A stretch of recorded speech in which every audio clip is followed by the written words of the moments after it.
Bonjour tout le monde. Aujourd'hui, je vous parlerai de la désindustrialisation de Dundee en Écosse. Ce petit documentaire se fera en trois parties.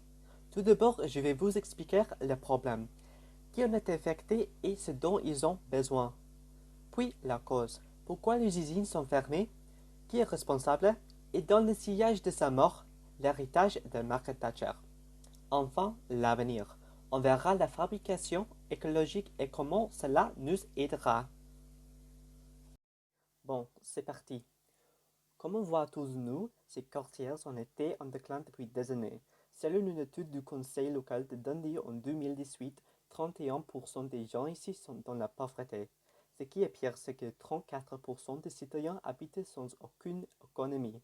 Bien que ce n'est pas l'air si grave, lorsque quelque chose du genre d'une pandémie arrive, par exemple, et que personne ne peut travailler, c'est tout à fait la catastrophe. Et encore, malgré que les emplois aient augmenté à Dundee de 5%, le taux de chômage est encore trop fort et les Dundonnais ont besoin de travail.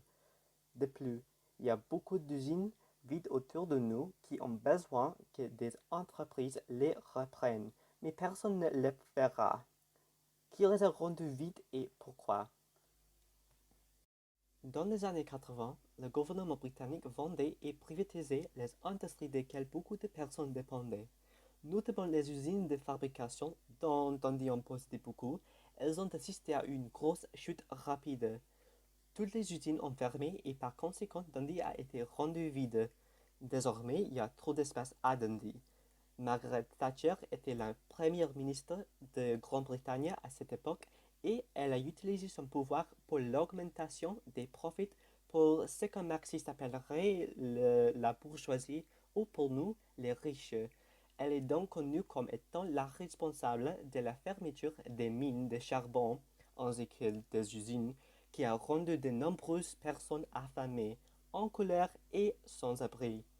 Ils n'avaient pas été protégés ni entendus, et maintenant nous sommes en train de voir les effets. Mais qu'est-ce qu'on peut y faire? Bon, ce dont nous devons tirer le plus profit est le réchauffement climatique. Avec cela, nous pourrons créer des emplois dans le secteur de la fabrication écologique. Par exemple, la fabrication des panneaux solaires. En dépit du fait qu'ils soient chers, ils nous aideraient à temps. En effet, plus ils sont achetés, le moins cher ils coûteront petit à petit. En plus, nous aurons de plus en plus besoin de solutions climatiques très bientôt et avec les usines pour les faire, peut-être nous augmenterons nos emplois. Merci bien pour votre attention. Au revoir.